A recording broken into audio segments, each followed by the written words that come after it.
Well, kali ini gue akan membahas alur cerita film 1408. So, check it out. Film ini bercerita tentang Mike Enslin, yaitu seorang penulis yang menulis buku-buku mengenai ketidakpercayaannya terhadap kejadian-kejadian supranatural. Di awal film, Mike mengunjungi sebuah hotel kecil yang katanya memiliki kamar yang ada hantunya. Tapi pas nginep semalaman, dia nggak menemukan kejadian supranatural apapun. Nah, untuk kalian ketahui, Mike ini punya masa lalu yang terus menghantuinya, yaitu tentang kematian putrinya yang bernama Katie. Dia juga udah lama nggak berkomunikasi dengan istrinya yang bernama Lily setelah kematian putrinya tersebut. Setelah buku terbarunya dirilis, Mike menerima kartu pos dari seseorang tanpa nama yang menunjukkan gambar Hotel Dolphin yang terletak di New York City.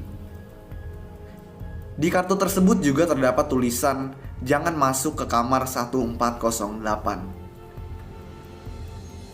Merasa penasaran dan menganggap ini sebagai tantangan, Mike pergi ke hotel tersebut dan memesan kamar 1408. Setelah mencoba memesan kamar tersebut, dia langsung dihadapkan dengan manajer hotel yang bernama Olin. Olin di sini berusaha mencegah Mike nginep di kamar tersebut demi keselamatan Mike sendiri.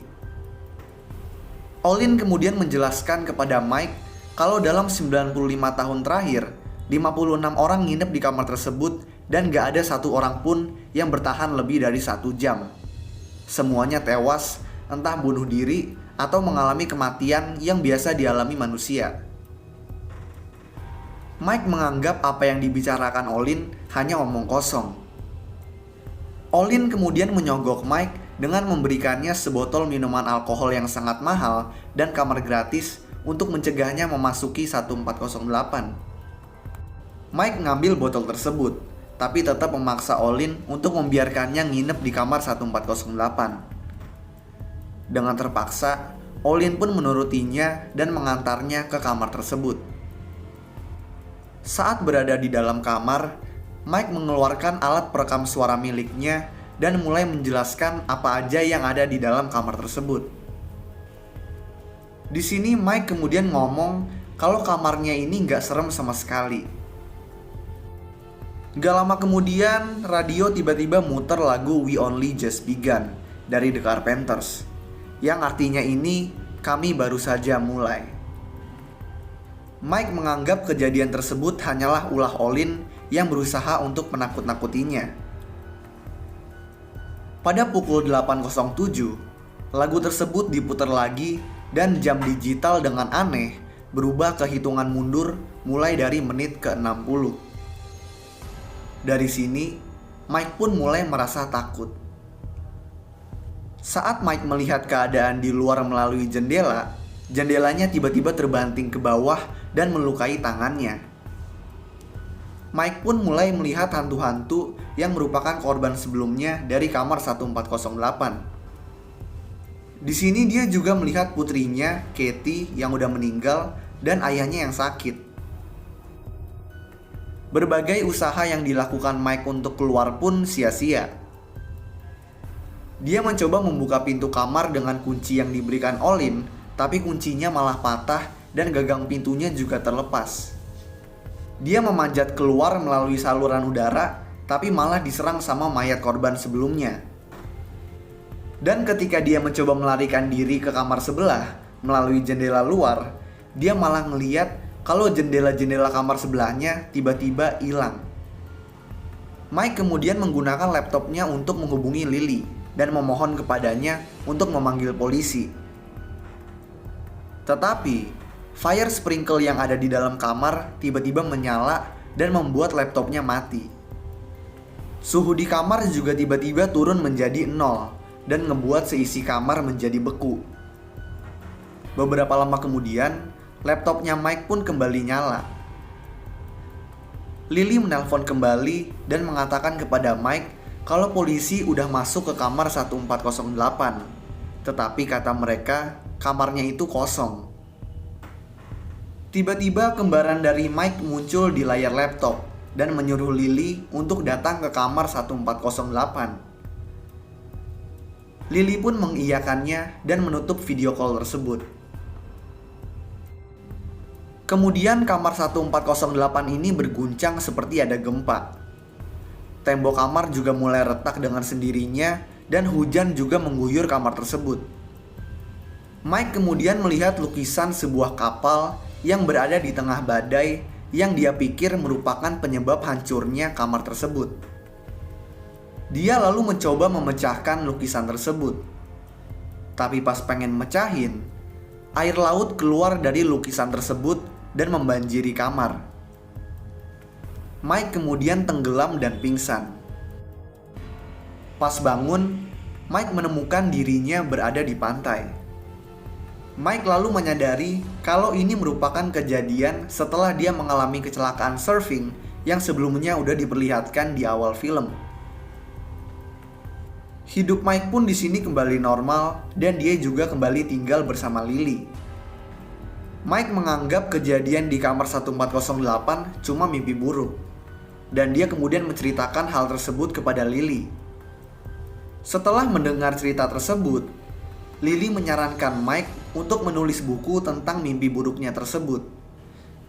Saat pergi ke kantor pos buat ngirim naskahnya ke penerbit, Mike melihat orang-orang yang ada di sekitarnya dan mengenali kalau orang-orang tersebut adalah staf Hotel Dolphin.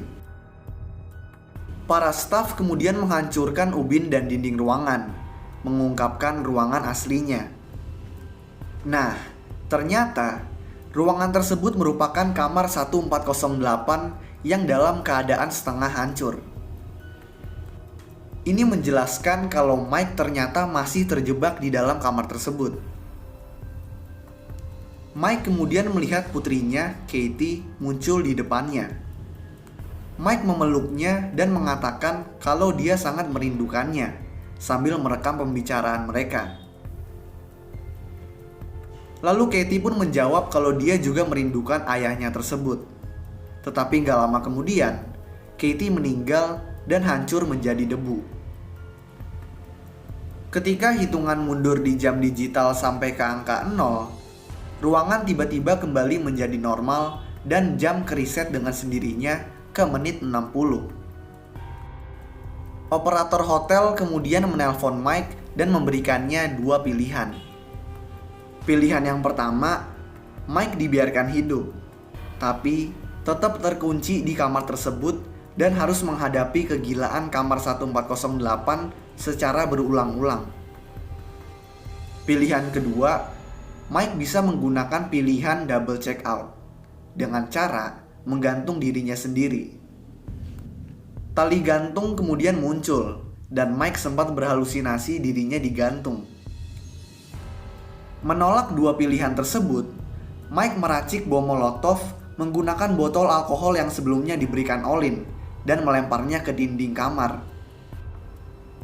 Kamar tersebut pun mulai terbakar dan alarm kebakaran menyala, menyebabkan seluruh tamu hotel dievakuasi.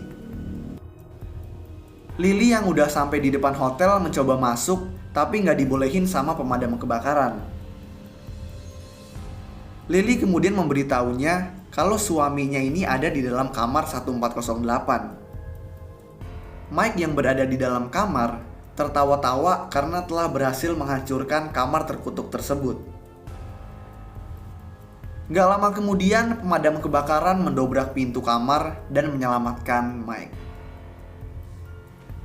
Olin yang berada di kantornya memuji keberhasilan Mike karena telah menghancurkan kamar 1408. Setelah beberapa lama, Mike pun kembali hidup normal dan tinggal kembali bersama si Lily.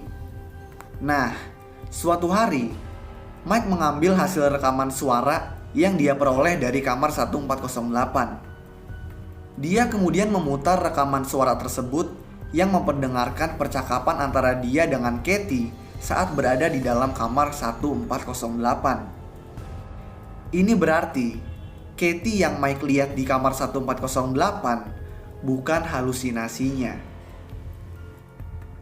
Lily pun yang ikut mendengar suara rekaman tersebut menjadi ketakutan. Dan kemudian Mike melihat istrinya tersebut sambil tersenyum. Dan film pun selesai. So, itulah alur cerita film 1408.